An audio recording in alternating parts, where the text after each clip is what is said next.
Okay, ಈಗ summons ಕೊಟ್ಟಂತಹ ಸಂದರ್ಭದಲ್ಲಿ ರನ್ಯಾ ಪತಿ ಏನಂತ ಉತ್ತರವನ್ನ ಕೊಟ್ಟಿದ್ದಾರೆ, ಏನೆಲ್ಲ ಅಂಶಗಳನ್ನು ಮೆನ್ಷನ್ ಮಾಡಿದ್ದಾರೆ ನೋಡೋಣ. DRI ಅಧಿಕಾರಿಗಳಿಂದ ಈಗಾಗಲೇ ಮನೆ ಪರಿಶೀಲನೆ ಆಗಿದೆ. DRI ಅಧಿಕಾರಿಗಳು ಮನೆಗೆ ಬಂದಾಗ ನಂಗೆ ಶಾಕ್ ಆಗ್ಬಿಡ್ತು. ಈ ಪ್ರಕರಣದ ಬಗ್ಗೆ ನನಗೆ ಸ್ವಲ್ಪವೂ ಕೂಡ ಕಿಂಚಿತ್ತು ಗೊತ್ತಿರಲಿಲ್ಲ. ರನ್ಯಾ ಅರೆಸ್ಟ್ ಆಗಿದ್ದಾರೆ ಅನ್ನುವಂತಹ ಮಾಹಿತಿ ನನಗೆ ಗೊತ್ತಿರಲಿಲ್ಲ. ರನ್ಯಾ ಅರೆಸ್ಟ್ ಮಾಡಿದಾಗ ಮಾಹಿತಿ ನನ್ಗೆ ಯಾರು ಕೂಡ ಗೊತ್ತಿರಲಿಲ್ಲ. ಅಧಿಕಾರಿಗಳು ಮನೆಗೆ ಬಂದು ತಪಾಸಣೆ ಅಂದ ತಕ್ಷಣ ಶಾಕ್ ಆಯ್ತು ನನಗೆ. ವಿಚಾರಿಸಿದಾಗ ರನ್ಯಾ ಬಂಧನದ ಬಗ್ಗೆ ನನಗೆ ಮಾಹಿತಿ ಸಿಕ್ತು. ಮನೆ ಪರಿಶೀಲಿಸಿದ್ರು, ಕೆಲವು ವಸ್ತುಗಳನ್ನ ಸೀಸ್ ಮಾಡಿದ್ರು. ಆ ಸಂದರ್ಭದಲ್ಲಿ ಕೋರ್ಟ್ಗೆ ಸಲ್ಲಿಸಿದಂತಹ ಅಫಿಡವಿಟ್ ನಲ್ಲಿ ಜಿತಿನ್ ಈ ರೀತಿಯಾಗಿ ಮಾಹಿತಿಯನ್ನು ಕೊಟ್ಟಿದ್ದಾರೆ. ರನ್ಯಾ ಪತಿ ಸ್ಮಗ್ಲಿಂಗ್ ಕೇಸ್ನಲ್ಲಿ ನಟಿ ರನ್ಯಾ ಪತಿಗೂ ಕೂಡ ಸಂಕಷ್ಟ ಶುರು. ಆಬ್ವಿಯಸ್ಲಿ ಅವ್ರ ತಂದೆಯ ಹೆಸರು ಕೂಡ ತಳುಕು ಹಾಕೊಳ್ತಾ ಇದೆ ಸ್ವಲ್ಪ ಮಟ್ಟಿಗೆ. ಅದರ ಜೊತೆಯಲ್ಲಿ ಮದುವೆ ಆಗಿದ್ದಾರೆ ಅಂದಾಗ ಗಂಡನ ಹೆಸರು, ಗಂಡನ ಪಾತ್ರ ಏನಿದೆ, ಎಷ್ಟರ ಮಟ್ಟಿಗಿದೆ ಅಥವಾ ಇದೆಯಾ ಇಲ್ವಾ, ಇವೆಲ್ಲವೂ ಕೂಡ ಚರ್ಚೆ ಆಗುತ್ತೆ. ನೆನೆ ಅಧಿಕಾರಿಗಳು ರೈಡ್ ಮಾಡಿದಂತಹ ಸಂದರ್ಭದಲ್ಲಿ ಕೆಲವೊಂದು ವಸ್ತುಗಳನ್ನ, ಡಾಕ್ಯುಮೆಂಟ್ಸ್ಗಳನ್ನ ಸೀಸ್ ಮಾಡಿದಾರಂತೆ. ಅದರ ಜೊತೆಯಲ್ಲಿ ದೊಡ್ಡ ಮಟ್ಟದ ಹಣ ಕೂಡ ಸಿಕ್ಕಿದೆ. ಹಣ ಸಿಕ್ಕಿದಂತಹ ವಿಚಾರಕ್ಕೆ ಸಂಬಂಧಪಟ್ಟಂತೆ ಮತ್ತೆ ಏನೇನಾಯಿತು, ನಿಮಗೆ ಈ ಪ್ರಕರಣದ ಬಗ್ಗೆ ಮುಂಚೆ ಅರಿವಿತ್ತ, ನಿಮ್ಮ ಗಮನಕ್ಕಿತ್ತ, ನೀವು ಕೂಡ ಇದರ ಪಾಲುದಾರರ, ಇದೆಲ್ಲ ಪ್ರಶ್ನೆಗಳನ್ನು ಕೇಳಿರ್ತಾರೆ ಅಧಿಕಾರಿಗಳು. ಯಾವುದನ್ನು ಕೂಡ ಬಿಟ್ಟಿರಲ್ಲ. ಅದಕ್ಕೆ ಅವ್ರು ಕೊಟ್ಟಿರುವಂತಹ ಉತ್ತರ ಏನು, ನನಗೆ ರನ್ಯಾ ಈ ರೀತಿಯಾಗಿ ಅರೆಸ್ಟ್ ಆಗಿದ್ದಾರೆ ಅನ್ನೋದೇ ಗೊತ್ತಿಲ್ಲ. ಶಾಕಿಂಗ್ ನನಗೆ. ಮನೆಗೆ ಯಾರೋ ಬಂದರು, ಈ ರೀತಿಯಾಗಿ ನಾವು ವಿಸಿಟ್ ಮಾಡ್ತಾ ಇದ್ವಿ, ಅಂದರೆ ಏನು ಮನೆಯನ್ನು ಚೆಕ್ ಮಾಡ್ತೀವಿ ಅನ್ನಂತಹ ಸಂದರ್ಭದಲ್ಲಿ ಪರಿಶೀಲನೆ ಮಾಡ್ತೀವಿ ಅಂದಾಗ ಶಾಕ್ ಆಯಿತು. ಆಗಲೇ ನನಗೆ ವಿಚಾರ ಗೊತ್ತಾಗಿದ್ದು. ಅಲ್ಲಿ ತನಕ ರನ್ಯಾ ಬಗ್ಗೆ ನಂಗೆ ವಿಚಾರನೇ ಗೊತ್ತಿರಲಿಲ್ಲ ಅನ್ನುವಂತಹ ಮಾಹಿತಿಯನ್ನು ಪತಿ ಬಿಚ್ಚಿಟ್ಟಿದ್ದಾರೆ. ಬಟ್ ಅಧಿಕಾರಿಗಳು ಅವ್ರು ಹೇಳಿದ ತಕ್ಷಣ ಎಲ್ಲವೂ ಹ್ಞೂ ಹ್ಞೂ ಹ್ಞೂ ಅಂತ ಕೇಳಕ್ಕೆ ಹೋಗಲ್ಲ. ಮತ್ತು ಯಾಕಂತ ಹೇಳಿದ್ರೆ ಅರ್ಧಾಂಗಿ ಏನು ಮಾಡ್ತಿದ್ದಾರೆ, ಎಲ್ಲಿಗೆ ಹೋಗ್ತಿದ್ದಾರೆ, ಏನು ವ್ಯವಹಾರ ಇತ್ತು, ನಿಮ್ಮ ವ್ಯವಹಾರ ಏನು, ಇವೆಲ್ಲವನ್ನ ಕೂಡ ಗಂಡನಿಗೆ ಆಬ್ವಿಯಸ್ಲಿ ಗೊತ್ತಿರುತ್ತೆ. ಗಂಡನ ಕೆಲಸ ಹೆಂಡತಿಗೆ, ಹೆಂಡತಿ ಕೆಲಸ ಗಂಡನಿಗೆ. ಹಾಗಾದ್ರೆ ನಿಮ್ಗೇನು ಗೊತ್ತಿರಲಿಲ್ವಾ? ಎಲ್ಲ ವಿಚಾರಿಸ್ತಾರೆ.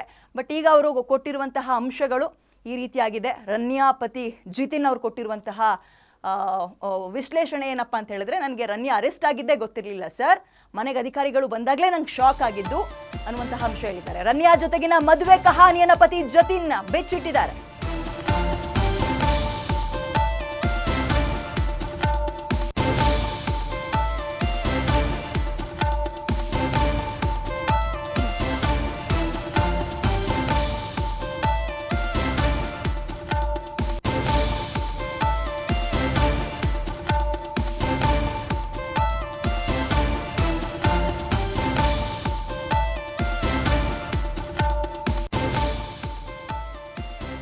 ಓಕೆ, ಮದುವೆ ಬಳಿಕ ತಮ್ಮ ದಾಂಪತ್ಯ ಹೇಗಿತ್ತು ಅನ್ನುವಂಥದ್ದನ್ನು ಕೂಡ ಜತಿನ್ ಹೇಳಿದ್ದಾರೆ. ಸಣ್ಣ ವಿಚಾರಗಳಿಗೂ ಕೂಡ ನಮ್ಮಿಬ್ಬರ ನಡುವೆ ಭಿನ್ನಾಭಿಪ್ರಾಯ ಇತ್ತು, ಅಂಡರ್ಸ್ಟ್ಯಾಂಡಿಂಗ್ ಇರಲಿಲ್ಲ.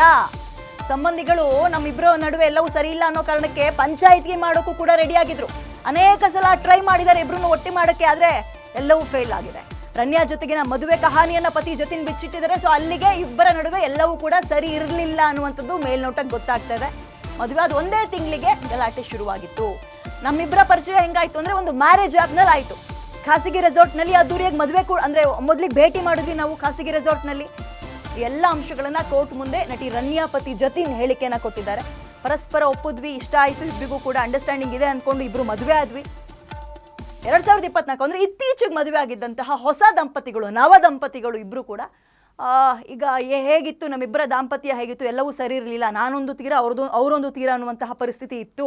ಹಾಗಾಗಿ ನನಗೆ ಅವರ ವ್ಯವಹಾರಗಳ ಬಗ್ಗೆ, ಎಲ್ಲಿಗೆ ಹೋಗ್ತಾರೆ, ಎಲ್ಲಿಗೆ ಬರ್ತಾರೆ ಅನ್ನೋದ್ರ ಬಗ್ಗೆ ಅಷ್ಟೊಂದು ಐಡಿಯಾ ಇಲ್ಲ, ಅಷ್ಟೊಂದು ಸೂಕ್ತವಾದಂತಹ ಮಾಹಿತಿ ನನಗಿಲ್ಲ ಅನ್ನುವಂಥದ್ದನ್ನು ಪ್ರಾಥಮಿಕ ಹಂತದಲ್ಲಿ ಅವರ ಪತಿ ಜತಿನ್ ಹೇಳಿಕೆಯನ್ನು ಕೊಟ್ಟಿದ್ದಾರೆ ಅಧಿಕಾರಿಗಳ ಎದುರಿಗೆ. ಆದರೆ ಅಧಿಕಾರಿಗಳು ಅಷ್ಟಕ್ಕೆ ಸುಮ್ಮನಾಗೋದಿಲ್ಲ. ಇನ್ನೂ ಕೂಡ ಕೆದಕಿ ಅವರ ವಿಚಾರಗಳನ್ನು ಬಹಿರಂಗಪಡಿಸೋಕೆ ನೋಡ್ತಾರೆ. ಅಂದರೆ ಇವರ ಅಂದರೆ ಪಾರ್ಟ್ನರ್ಶಿಪ್ ಏನಾದರೂ ಇತ್ತಾ, ಗಂಡ ಹೆಂಡತಿ ನಡುವೆ ಇಬ್ಬರು ಕೂಡ ಒಟ್ಟಾಗಿ ಈ ಒಂದು ಬಿಸ್ನೆಸ್ಸಿಗೆ ಕೈ ಹಾಕಿದ್ರೆ ಇವ್ರ ಹಿಂದೆ ಯಾರಿದ್ದಾರೆ, ರನ್ಯಾ ಹೇಳ್ದಲ್ಲಿರುವಂತಹ ವಿಚಾರವನ್ನು ಜತಿನ್ ಬಾಯಲ್ಲಿ ಬಿಡಿಸ್ಬೋದು, ಅಂದರೆ ಅವರ ಗಂಡನ ಬಾಯಲ್ಲಿ ಬಿಡಿಸ್ಬೋದು. ಹೀಗೆಲ್ಲ ಆ್ಯಂಗಲ್ನಲ್ಲೂ ಕೂಡ ವಿಚಾರಣೆಯನ್ನು ಮಾಡ್ತಾ ಹೋಗ್ತಾರೆ. ಮುಂದಕ್ಕೆ ಒಂದೊಂದೇ ಅಂಶಗಳು ಹೊರ ಬರ್ತಾ ಹೋಗುತ್ತೆ. ಸದ್ಯಕ್ಕೆ ಏನಪ್ಪ ಅಂತ ಹೇಳಿದ್ರೆ, ಒಂದು ಕಡೆ ಇನ್ನೇನು ಕೆಲವೇ ಕ್ಷಣಗಳಲ್ಲಿ ರನ್ಯಾಗೆ ಬೇಲ್ ಸಿಗುತ್ತಾ ಅಥವಾ ಇಲ್ವಾ ಅನ್ನೋದಕ್ಕೆ ಒಂದು ಕಡೆ ಉತ್ತರ, ಮಗದೊಂದು ಕಡೆ ಅವರ ಪತಿಗೂ ಈ ಒಂದು ಪ್ರಕರಣಕ್ಕೂ ಏನಾದರೂ ಲಿಂಕ್ ಇದೆಯಾ ಅಂತ ಪ್ರಶ್ನೆ ಬಂದಾಗ, ಅನುಮಾನ ಬಂದಾಗ ಅಧಿಕಾರಿಗಳು ಸಮನ್ಸ್ ಕೊಟ್ಟು ಅವ್ರನ್ನ ಕರೆಸಿದ್ರು ಉತ್ತರ ಕೊಡಿ ಅಂತ. ಜತಿನ್ ಅದಕ್ಕೆ ಅವಾಗ ಹೇಳಿರುವಂಥದ್ದು, ನಾವಿಬ್ಬರು ಒಂದು ಮ್ಯಾರೇಜ್ ಆ್ಯಪ್ನಲ್ಲಿ ನೋಡಿ ಇಷ್ಟಪಟ್ವಿ, ಪರಿಚಯ ಆಯಿತು, ಮದುವೆ ಕೂಡ ಆದ್ವಿ, ಬಟ್ ಒಂದೇ ತಿಂಗಳಿಗೆ ಎಲ್ಲವೂ ಕೂಡ ಸರಿ ಇಲ್ಲ ಅನ್ನುವಂಥದ್ದು ಗೊತ್ತಾಯಿತು. ಹಾಗಾಗಿ ನಾನೊಂದು ತೀರ, ಅವರೊಂದು ತೀರ ಅನ್ನುವಂತಹ ಪರಿಸ್ಥಿತಿ ಇತ್ತು ಸರ್. ನೋಡಲಿಕ್ಕೆ ಇಬ್ಬರು ಮೇಲ್ಗಡೆ ಗಂಡ ಹೆಂಡತಿ ಥರ ಇದ್ವಿ ಅಷ್ಟೇ ಅನ್ನೋ ರೀತಿಯಲ್ಲಿ ಹೇಳಿಕೆಯನ್ನು ಕೊಟ್ಟಿದ್ದಾರೆ.